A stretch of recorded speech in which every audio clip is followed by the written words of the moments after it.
The day I stood in that building in Yakutia, with temperatures outside dropping to negative 62 degrees Fahrenheit, and the ice pressing against every window like the world itself was trying to get in, Marcus leaned close enough that I could smell the stale coffee on his breath. He cupped his hand near my ear, and he whispered it the way someone says grace before a meal, like it was settled, like it was already over. "You lost," he said. 2 words, and then the officers walked through the door and took him by the arm, and I watched his face shift from triumph to something I had spent 11 years trying to earn from him: recognition. He finally saw me, just not the way he planned, but I'm getting ahead of myself. Let me take you back to where it started. Back to a summer Tuesday in Cleveland, Ohio, when the heat had settled over the city like a wet blanket, and every house on our quiet cul-de-sac looked like it was melting at the edges. The kind of afternoon where nobody moves faster than they have to. Where families who have lived on these streets for generations sit on their front stoops with sweet tea and don't apologize for the pace. I was folding laundry at the kitchen table with the TV on low. I'm 46 years old. I live in a duplex with a shared driveway and thin walls, and I had been living there alone for 8 months by then, since Marcus moved his Jaguar XJ, that beautiful, infuriating, classic black Jaguar XJ, out of the shared driveway and didn't say goodbye to the neighbors he'd charmed for 6 years. I was wearing my soft pink bathrobe worn thin at the elbows. I wear it most days now, not because I've given up, because I earned the right to be comfortable in my own home. The fan was spinning over the table. The smell of fresh cornbread was coming off the counter in warm waves, the kind of smell that makes a whole room feel inhabited, like somebody lives there and means it. The framed picture of Jesus in the hallway looked down at the foyer the way it always does, patient, quiet, not asking for anything, just present. I'd hung that picture there when I moved in. Marcus had called it tacky. I had left it up anyway, which at the time felt like a small act of rebellion, and which I now understand was one of the first times I held a line without knowing I was holding one. I had a pile of towels on my left and a stack of dishcloths on my right, and I was working through them the way you do when your mind is somewhere else entirely, half watching a local news segment, half thinking about the crochet project I had pulled out the night before, a blanket in cream and rust that I'd been working on for 3 months, setting it down and picking it up again the way you do with things you love but can't fully commit to anymore. Then the rotary phone on the wall rang. Not the cell phone charging on the counter by the microwave. The rotary phone on the wall that still works, the one that had been mounted in that kitchen since before I moved in. A heavy black and cream model with a cloth cord and a dial that makes a sound like a mechanical heartbeat when you turn it. It hadn't rung in 6 months. I almost didn't answer it. Something about an unfamiliar sound in a familiar place. It takes a second to locate your body, figure out where your feet are, decide whether to move. I moved. I crossed the kitchen and lifted that heavy receiver off its cradle, and the voice on the other end was a woman I didn't recognize. She said she was a records coordinator at the county probate court. She said she was calling about my mother's estate. I sat down on the floor right there, with the cord stretching down to reach me, because my mother had been dead for 8 years, and the estate had been settled. Marcus had told me it was settled, in 2016. I want you to sit with that for a second. 8 years. He had been managing something for 8 years that he told me was finished in 2016. I'm going to tell you everything that happened after that call. But first I need you to understand the woman who answered that phone. Tired, mid-40s, in a robe worn thin at the elbows, in a duplex with thin walls, in a city that had taught her to keep her head down and not expect too much. You need to understand her before you can understand what she became. If someone in your life is telling you that you're too tired to read what you're signing, share this story with them. They need to hear what happened next. Because the call from the probate court was only the beginning. What I found when I started pulling threads was not a loose string. It was the entire seam unraveling. And the woman I found on the other side of that unraveling was someone I hadn't seen in 11 years. The rotary phone on the wall had been waiting. I just had to answer it. Here is what 11 years of being told you're too old and too tired looks like from the inside. It doesn't feel like a cage. It feels like exhaustion. It feels like a very reasonable assessment of your circumstances. It feels like wisdom, actually. The particular wisdom of a woman who has learned not to want more than what she can realistically hold. Marcus was good at framing resignation as maturity. He had a way of looking at me when I got excited about something, a continuing education class, a trip to see childhood friends in my old neighborhood on the east side of Cleveland, a new crochet pattern that was technically above my skill level, that communicated without a single word, that I was being naive, that the version of myself I was imagining was not the version of myself that existed. I learned to read that look the way you learn to read weather. When I saw it coming, I adjusted. I gave up money first, because money felt abstract.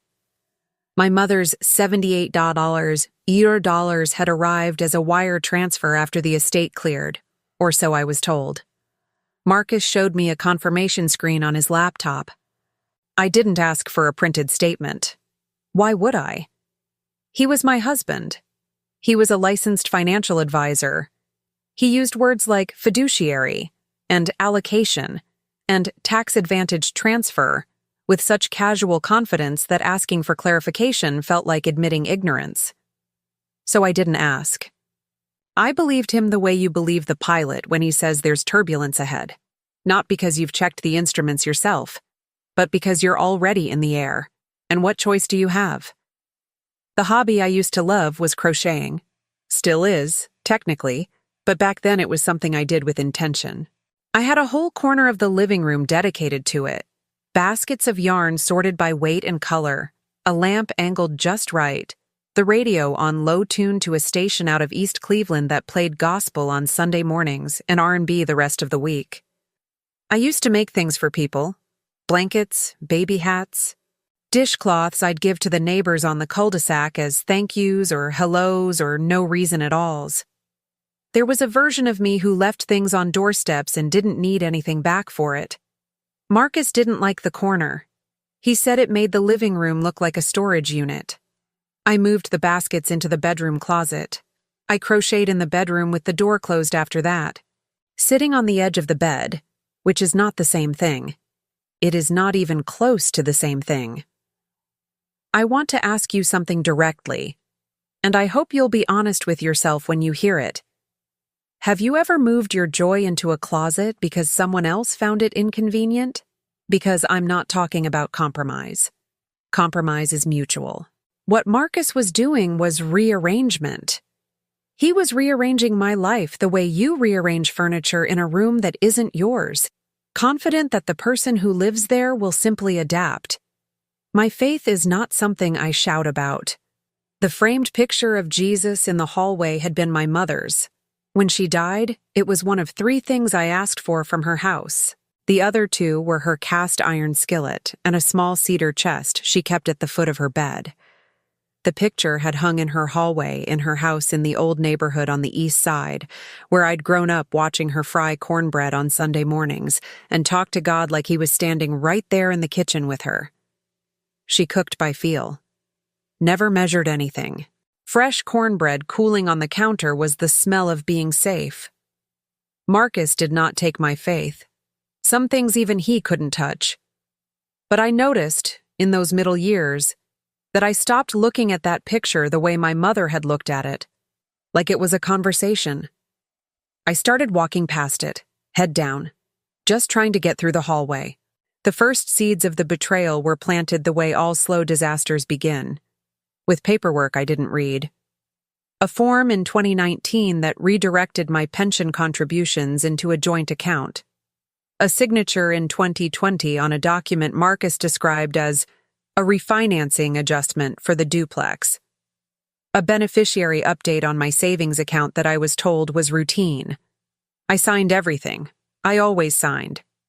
I would like to tell you that I sensed something was wrong. I'd like to say I had a feeling in my gut, a tingling at the back of my neck, something cinematic and reliable. But the truth is quieter and uglier than that. The truth is that I had a feeling every time, and I talked myself out of it every time. Because resignation had taught me that my feelings were not data points. They were inconveniences. They were the naive excitement of a woman who needed to be more realistic. What you're feeling right now, that low anger, that recognition, I felt it too. Eventually. Just not soon enough to stop what was already in motion. He took my savings. He took my pension. He took the inheritance my mother left me for exactly the purpose inheritances exist. To give the next generation a foothold, a little extra altitude, a cushion between them and the floor. He was still in the house when I started finding the small inconsistencies. A bank statement that didn't match a balance he'd quoted me. A property tax notice addressed differently than it should have been. A phone call he took in the backyard and came back from quieter than he'd left. I told myself it was nothing. He told me I was imagining things. And for a while, I believed him. But something had shifted. The cornbread still cooled on the counter. The fan still spun. The rotary phone still hung on the kitchen wall. And I had started, for the first time in years, to look at it differently, like it might ring again. Like the world wasn't finished with me yet. March 14th. I keep coming back to that date the way your tongue keeps finding a sore spot in your mouth. You don't mean to, you just do. I had been at work since 7 in the morning. I do data entry for a logistics company out of a satellite office near downtown Cleveland. And by noon, I felt wrong in a way I didn't have language for. Not sick, exactly. More like the walls of my body were pressing in from all sides. Like pressure. Like something had been building for years and had finally found the weakest point. I made it to the parking lot before my knees decided they weren't interested in participating anymore. A coworker found me sitting against the rear tire of my car, breathing carefully, like breathing was a skill I was relearning. The ambulance came. I was conscious the whole time. I remember the texture of the stretcher under my hands. The way the paramedics' radio crackled with something distant and unintelligible. The particular antiseptic smell of the ER at 11 R0 p.m. that makes everything feel both urgent and impersonal. Elevated blood pressure. Acute stress response. The doctor used phrases I'd heard before in the abstract, phrases from health segments on daytime television. And I sat there receiving them the way you receive a verdict you've been expecting, but still hoped wouldn't come. When he asked if there were major stressors in my life, I laughed until tears ran down my face. He wrote something down. I don't know what. At 11:18 p.m., a nurse brought my discharge paperwork on a clipboard. She was kind, the efficient, slightly distracted kindness of someone who has done this specific task 1,000 times. She mentioned, almost in passing, that my emergency contact had been updated on file, Marcus, and that he had medical proxy authority. I looked at her. She looked at me. "Is that correct?" she said. I told her I needed to see the form. She got it. It was in my chart. It was a standard medical proxy form, the kind that grants someone authority to make healthcare decisions on your behalf if you're incapacitated. My name was at the top, my address, my date of birth. And at the bottom, on the signature line, was a signature that looked like mine in the same way that a photocopy of a painting looks like the original. Technically accurate, fundamentally wrong. I had not signed that form. I had never seen that form. I sat in that ER bed for a long time after the nurse left. The TV in the corner was muted but on, showing something with a lot of weather graphics. The rotary phone in my kitchen was 12 miles away. The picture of Jesus in my hallway was 12 miles away. My crocheting basket was in my bedroom closet where Marcus had made me put it. And the cornbread I'd started that morning was still in the pan on the counter. And every object in my life that still had warmth in it was 12 miles away on the other side of this moment. I want you to understand what the forged signature meant. It wasn't about the money, not directly. Marcus had already taken the money. This was different.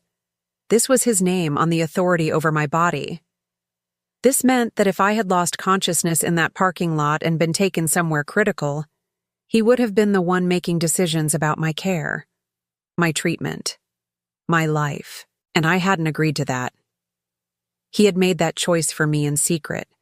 That was the sacred line.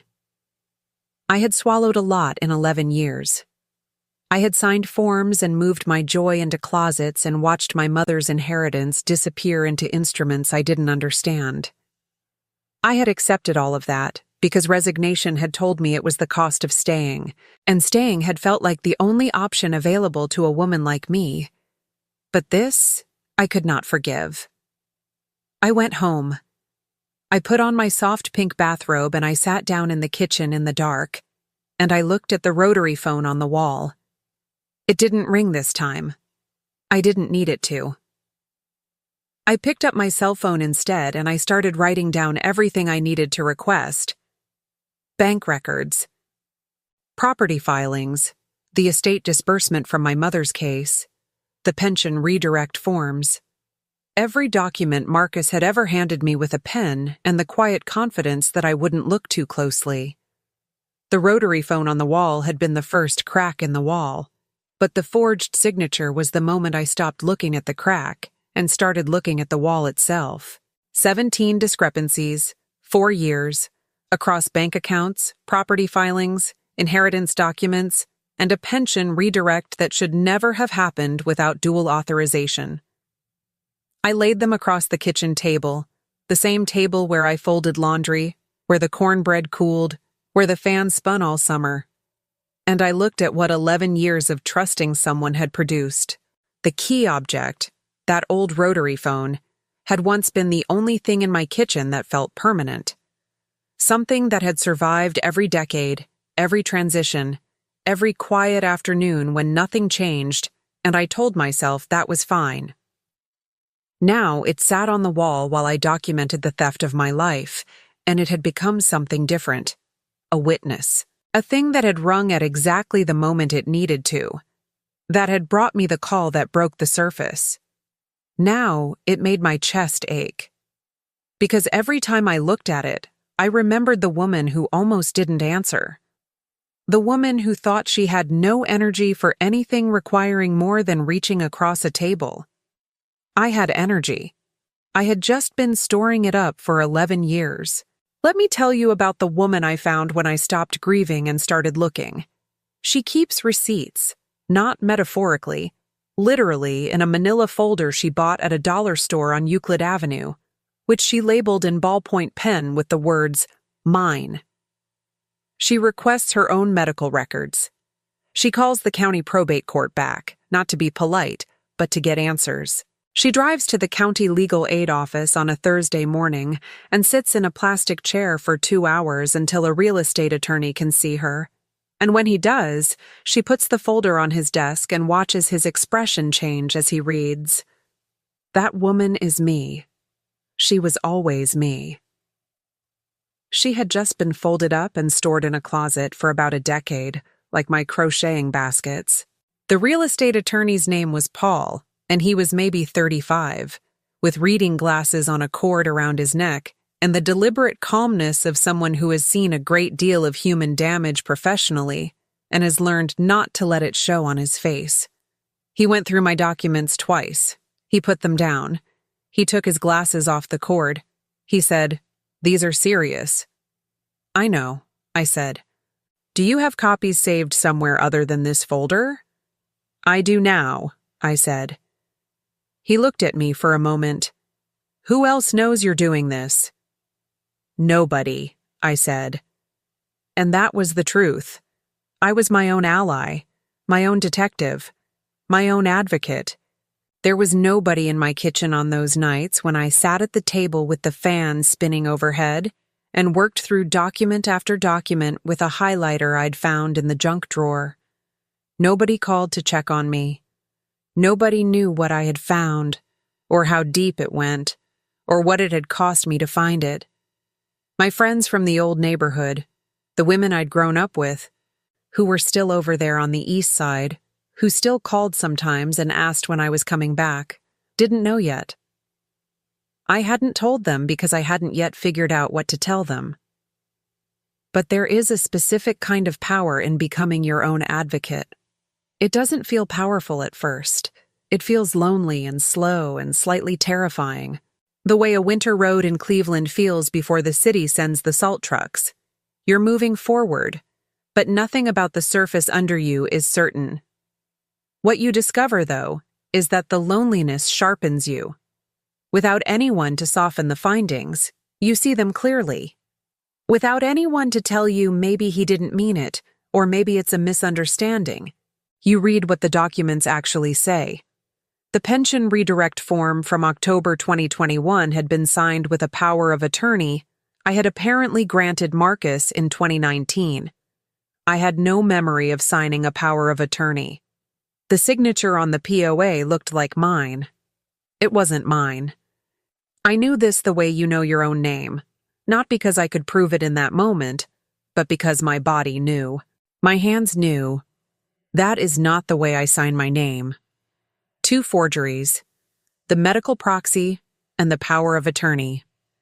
When you're sitting in a house where the walls are thin and the fan spins all day and the framed picture of Jesus looks down at the hallway, and you realize that someone has been signing your name to their own plans for years, that the life you thought you were living inside had a second structure attached to it that you didn't know about, with different walls and different exits.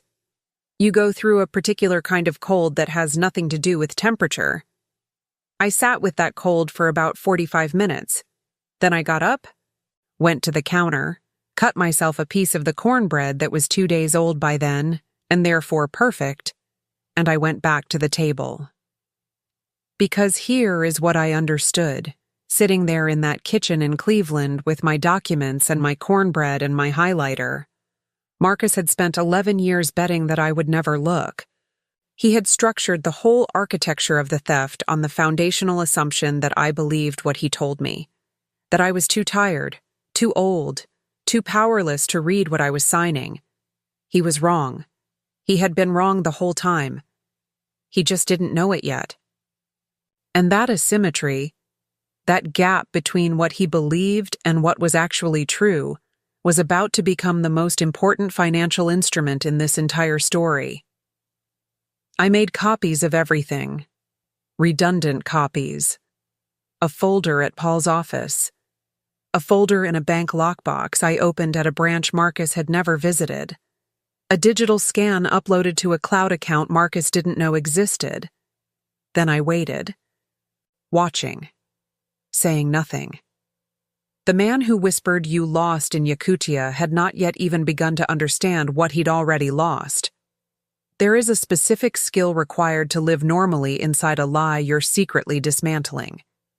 It requires keeping 2 selves active simultaneously. The one who answers texts and shows up to work and doesn't give anything away, and the one who is quietly, methodically, building the thing that will end all of this. I had never been particularly good at performance. I'd spent most of my adult life being transparent to a fault. Marcus used to say my face gave everything away, and he meant it as criticism. But I now understand it was actually surveillance. He needed to know what I was feeling so he could manage it, so he could stay ahead of whatever inconvenient emotion I was having and fold it back down before it became a problem. What he didn't account for was the version of me that stops feeling things loudly. The version that goes interior. The version that shows up at the kitchen table in a soft pink bathrobe and folds laundry and doesn't look up. I changed accounts first. New checking account. New savings. At a credit union on the west side. The pension fund administrator, once I explained what I'd found, flagged the unauthorized redirect and began an internal review. I changed the beneficiary designations on every financial instrument I held that still had my name actually on it. I re-established contact with the probate court about my mother's estate. What I found there was a disbursement that had been redirected once already. Recoverable, Paul said. Potentially recoverable. My ally throughout all of this was myself, but myself with better tools. The legal aid office, Paul's office. A financial counselor Paul referred me to who worked specifically with women emerging from financially abusive relationships. That counselor had a name for what had happened to my $78 and my pension and my mother's property share. She had a name for the power of attorney and the medical proxy. She had case files and statistics and a calm, steady manner that said she had heard this story before. Not in every detail, but in structure. In architecture. She said, "The goal right now is not to confront him. The goal is to stabilize your position before he knows your position has changed." I said, "He thinks he already won." She said, "Good. Let him keep thinking that."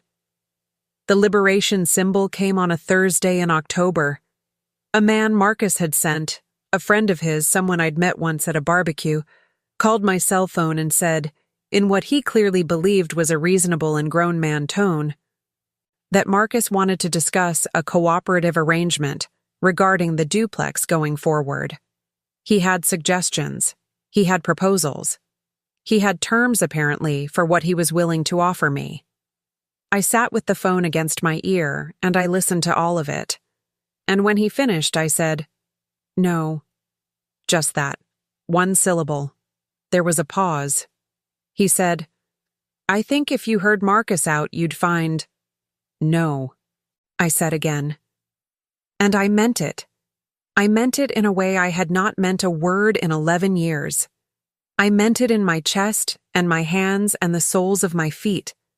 I meant it the way my mother meant things, plainly, without apology, without the soft qualifying language I'd been using my whole life to make my no sound more like a maybe. No. I will not have this conversation. No.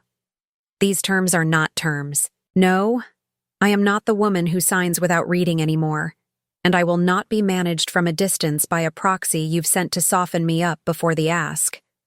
I hung up. I sat in my kitchen for a moment. The fan was spinning. The rotary phone on the wall was quiet. The afternoon sun was doing something low and amber through the kitchen window that turned the whole room golden and slow. I picked up my crocheting from the bedroom closet. I brought it back out to the kitchen table. I pulled out the cream and rust blanket I'd set down 3 months ago. And I started working again, right there in the middle of everything, because I had earned back the right to sit wherever I wanted in my own home. Paul called 2 days later. He said, "I have a contact at the Cleveland Plain dealer. She's been working on a piece about financial exploitation. I think your story fits something she's building. Would you be willing to talk to her? Not yet, just a preliminary conversation." I said, "Tell me more." The trap was almost ready. Marcus still didn't know a thing.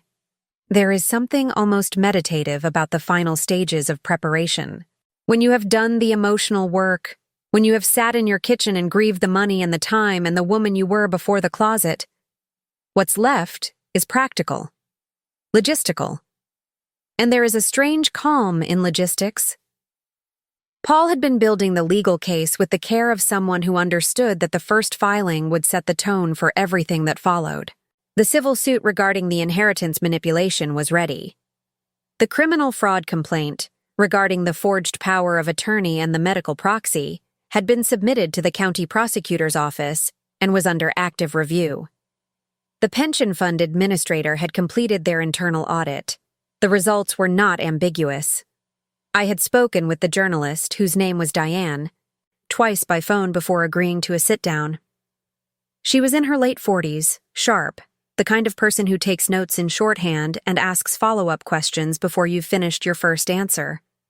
She was building a broader story about financial exploitation of women in Cuyahoga County, cases where assets, property, and legal authority had been quietly extracted from women by partners or family members over years, often without any single dramatic moment of theft, but through accumulated small surrenders, through documents signed under the assumption of trust, through the architecture of resignation. My case had a forged signature. 2 of them. That made it different in a way Diane found significant. I gave her everything, every document, the timeline, the $78 you own dollars, the pension redirect, the medical proxy, the power of attorney. I told her about the cornbread and the rotary phone, and the 11 years of being told my feelings were inconvenient. I told her about the ER on March 14th and the nurse with the clipboard, and the moment I looked at a signature that looked like mine and felt my whole body go cold. She listened. She asked questions. At one point, she looked up from her notes and said quietly, "How are you doing, really?" I thought about it. "I'm doing the work," I said. "That's how I'm doing." She smiled at that. The story was scheduled. It would run on a Tuesday. Diane had confirmed quotes, had reached out to Marcus for comment, he declined, and had documents and legal filings on record. She had spoken with Paul and with the financial counselor and with a professor from Case Western who studies elder financial abuse and its upstream patterns. She had built a piece that was not about me as a victim, but about me as someone who had found what had been taken and was taking it back. Marcus had apparently acquired a new vehicle around this time. I heard from a neighbor on the cul-de-sac, the kind of neighbor who notices these things and mentions them in the driveway, that Marcus had been seen driving a Jaguar XJ in classic black on the street, the one I'd always considered a dream, a symbol of a life where there was enough money left over for beautiful things. He drove it past the duplex. Slowly, I was told, like he was reminding someone of something. I looked out my kitchen window when she told me this. The fan was spinning. The cream and rust blanket sat on the table, nearly finished now.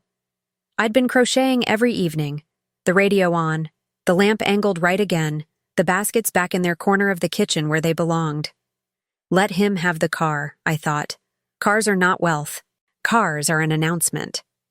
What Marcus had done was announce himself for 11 years, loudly, expensively, with the confidence of a man who believed his performance was the same thing as his substance. His substance was about to be a matter of public record. I called Diane that Friday. I said, "I want to add one more thing to the piece. I want to say this on the record. I spent 11 years believing I had no options. I want women who are reading this to know that the first option is simply to look, to pull the document across the table and read it, to ask for the statement, to call the court and ask the question. The option has always been there. We've just been told it isn't." She read it back to me. I said, "Yes, that's exactly right." Tuesday was coming. Everything was in position. The story ran at 6 a.m. on a Tuesday in November, when Cleveland had gone gray the way it does in November. That particular flat, honest gray that doesn't apologize for what it is. I was at my kitchen table with coffee and the cream and rust blanket, which I'd finished the night before, folded now over the back of a chair, and I read the piece on my tablet while the rotary phone on the wall stood silent behind me. Diane had written it with precision and care. It began with a woman in a hospital bed holding discharge paperwork, looking at a signature that wasn't hers. It moved through the timeline with documentary clarity. The dates, the amounts, the forms, the redirections, the quiet years of accumulated surrender. My quotes were in there, the one about options, the one about signing everything, the one about my mother's money. At the bottom, Paul was quoted, the Case Western professor was quoted, the financial counselor was quoted without her name. Marcus was listed as declining to comment. By 8 a.m., Diane had texted me, "It's moving." By noon, it had been shared 117 times. By Thursday, it had hit 340. Otto, I want to tell you what 340,000 feels like when you are sitting in a duplex with thin walls on a quiet cul-de-sac in Cleveland in November. It feels like being heard for the first time in a very long time. Not because the number itself means something. Numbers don't keep you warm, but because of what the comments section looked like. It looked like recognition. Woman after woman writing some version of, "I thought I was the only one." Woman after woman writing, "This is my mother. This is my sister. This is me 5 years ago." Marcus's employer contacted Diane's publication asking for documents on Thursday morning. By Thursday afternoon, they had terminated him. By Friday, the State Financial Advisory Board had suspended his license pending review of the criminal fraud complaint. He called me twice. I did not answer. He sent a text that said, "Please." I read it. I felt nothing. Not satisfaction, not cruelty, not the long overdue sense of power I might have expected. I felt something quieter and more permanent. I felt done. But Marcus was not done. He found out I had joined a volunteer delegation through a mutual acquaintance, an organization supporting displaced families in extreme cold climate regions, a program I'd learned about through the Legal Aid Office's community board, which had become a kind of professional home for me in those months. He found out I was going to Yakutia. He bought a ticket. I only found this out when I was already there. The building was a community center, low-ceilinged and warm in the way that buildings in places of extreme cold are always warm. Aggressively, gratefully warm. As if the building itself understands what's outside and takes its responsibilities seriously. I had been there 4 days. I had been working with families, helping coordinate supply distribution, and for the first time in a long time I felt genuinely useful in a way that had nothing to do with being managed or exploited. I was building something real. He walked in on the 5th day. I heard his voice before I saw him, that particular combination of volume and self-assurance, that man entering a room voice that I had once found compelling and later found exhausting and now found simply irrelevant. I turned around. He was standing in the doorway in a coat that was clearly not warm enough for -62 degrees, which I found briefly satisfying in a human way. He crossed the room. He stood in front of me. He looked at the woman he had spent 11 years making smaller, and he said the words he had clearly been rehearsing since Thursday. "You lost," he whispered, and I looked at him. Really looked at him. Not with the eyes I'd used for 11 years. The resigned eyes, the tired eyes, the eyes that knew how to look away before they saw something inconvenient. I looked at him with the eyes I'd used in the ER at 11:18 p.m., the eyes that read the document and said, "This is not my signature." "Marcus," I said, and my voice was very calm, "I have the deed to my house back. I have a civil filing on the inheritance. The state board has your license. Your employer has your record. The county prosecutor has your forgeries. And the women reading about you right now are the same women who will never hire you, never trust you, never forget your name." He opened his mouth. I kept going. "You spent 11 years building a life out of my money, my signature, my silence. And the whole time, you thought I was too tired and too old to read what I was signing. You were right about the tired. You were wrong about the rest." 2 officers from the building's security entered the room. Diane had, with my permission, forwarded information to the volunteer delegation's legal coordinator about Marcus's behavior, the calls, the text, the appearance in Yakutia, and a no-contact order had been prepared and served the previous day. The officers walked to Marcus with the kind of quiet authority that doesn't need to announce itself. He looked at me one more time. His expression had shifted. The performance was gone. What was underneath it was something I hadn't expected. Small. He looked very small. "You don't even look like you've won anything," he said. "I know," I said. "That's because winning isn't the word for it. That's the word for it, freedom. Not winning. Freedom is quieter than winning.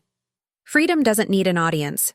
Freedom is cornbread cooling on the counter and a crocheting basket back where it belongs and a rotary phone on a wall that rings when you need it to." They walked him out of the building. The cold came in through the door for a moment.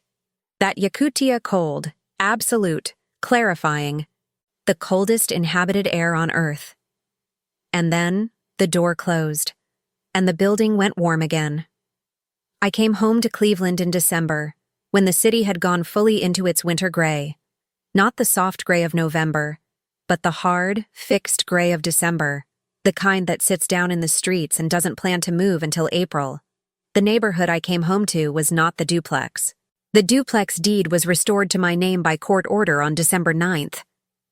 I stood outside it on the day the order was finalized and looked at the shared driveway, at the thin walls, at the place where Marcus's Jaguar XJ had sat for 6 years before it left without a goodbye, and I felt everything I expected to feel: relief, exhaustion, the particular bittersweet weight of a thing being returned after you'd half convinced yourself it was gone for good.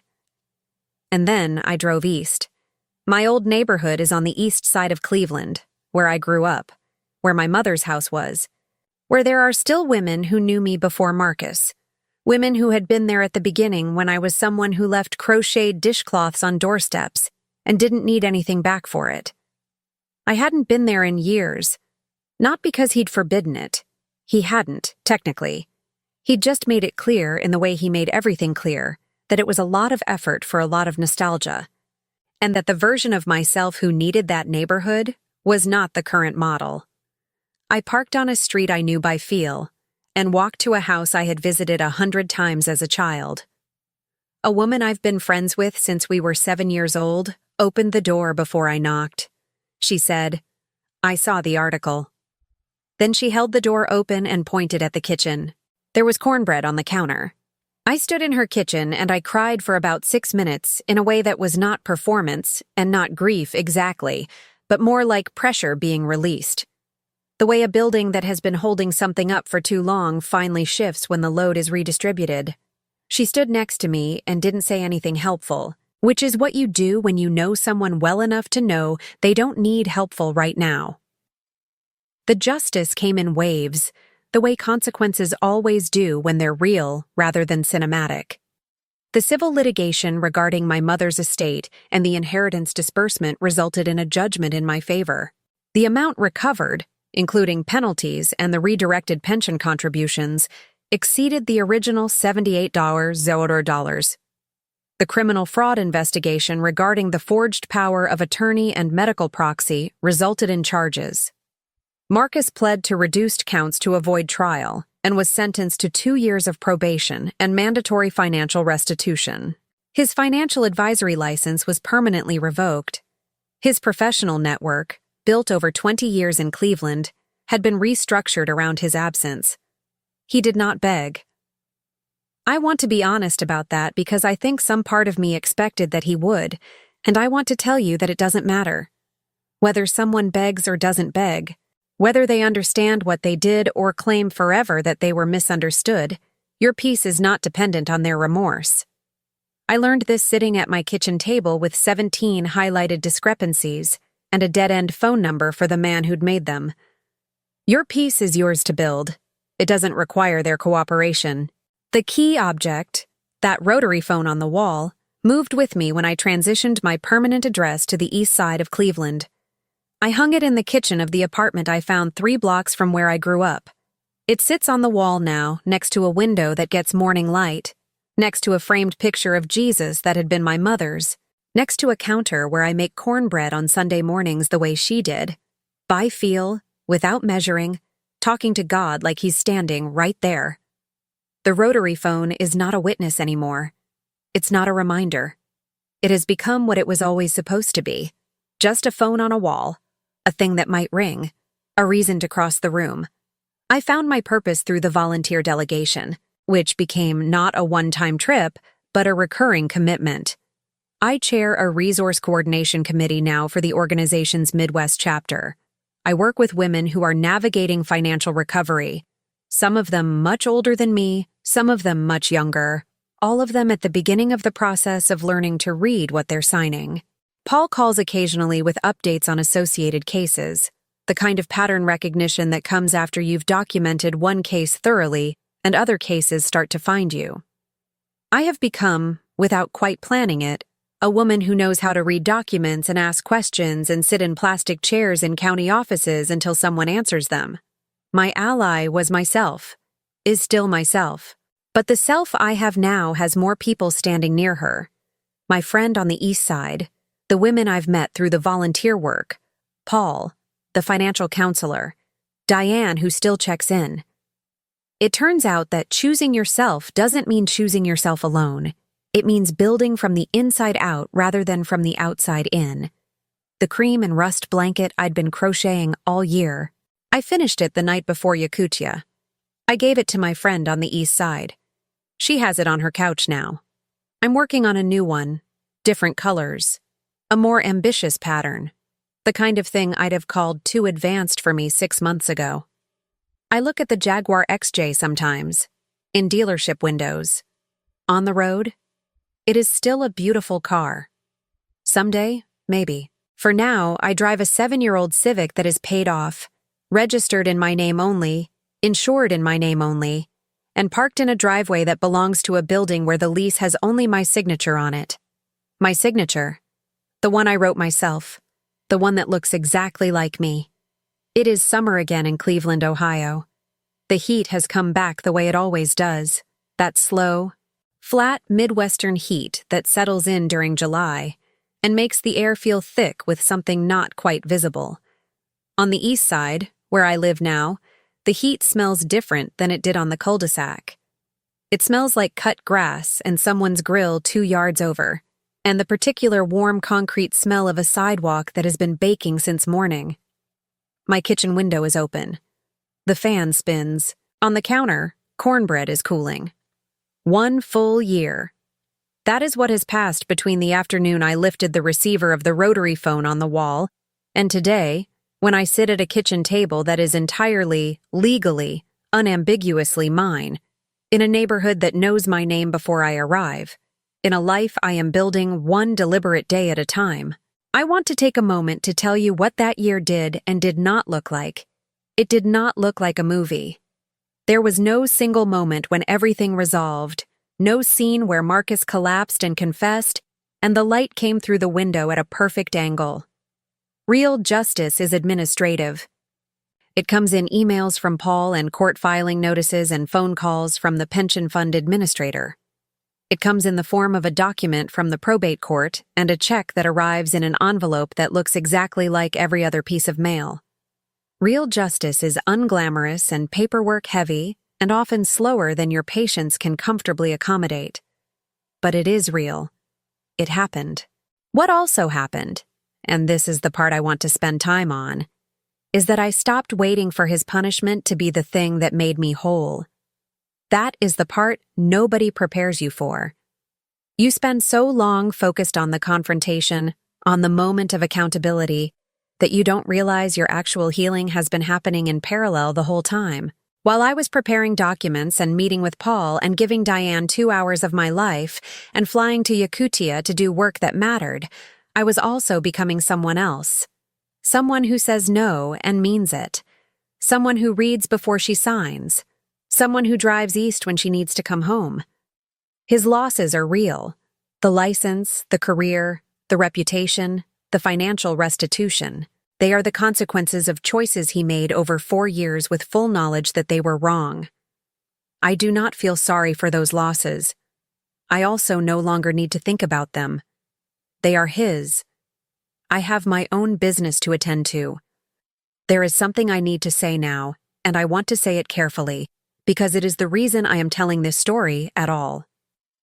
What happened to me is not rare. What happened to me has a structure, a pattern, a predictable progression, the quiet accumulation of signed documents and small surrenders, and the steady erosion of a person's belief in their own options. It happens to women across every age group, every income level, every neighborhood. It happens to women in their 30s and their 40s and their 70s. It happens to women who have college degrees and retirement savings and strong communities around them. And it happens to women who were already carrying resignation like a piece of furniture too heavy to move. The pattern Marcus used on me, I saw it later in how his father had operated. The same confident language about financial instruments, the same management of what was allowed to be known by whom, the same careful structuring of someone else's world so that the only person with a clear view of the whole picture was the person doing the taking.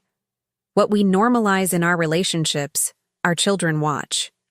What we accept as the cost of staying, our grandchildren inherit as the baseline of what relationships look like.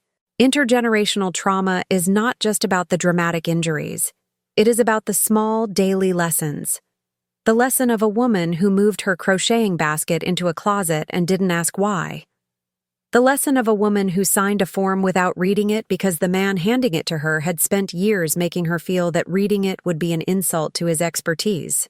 The children watching that learn, this is what it looks like when someone loves you, and they carry it forward until someone decides to carry it differently. I want to name something important.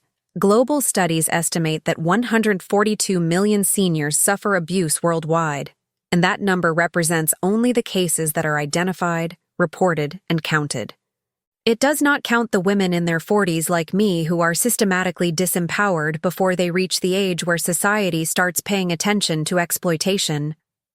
The United States Department of Justice recognizes guardianship abuse as a serious problem, and guardianship abuse is only the formal legal name for something that begins long before any courtroom is involved. It begins the first time someone tells you that you are too tired to read what you're signing. It begins the first time you believe them. If you are in a situation where someone controls your documents, your accounts, your signatures, your access to your own financial life, the first step is not a confrontation. The first step is information. Request your own bank statements. Call your own pension administrator.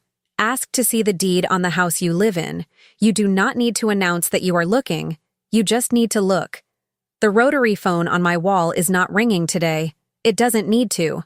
The line that needed to be opened has been open for a year now, and I have been talking on it every day. To Paul, to my friend on the East Side, to the women I work with through the volunteer organization, to a version of myself I am still getting reacquainted with, a woman of 46 who has a blanket on her needles and cornbread on the counter and a picture of Jesus in the hallway that she speaks to the way her mother did.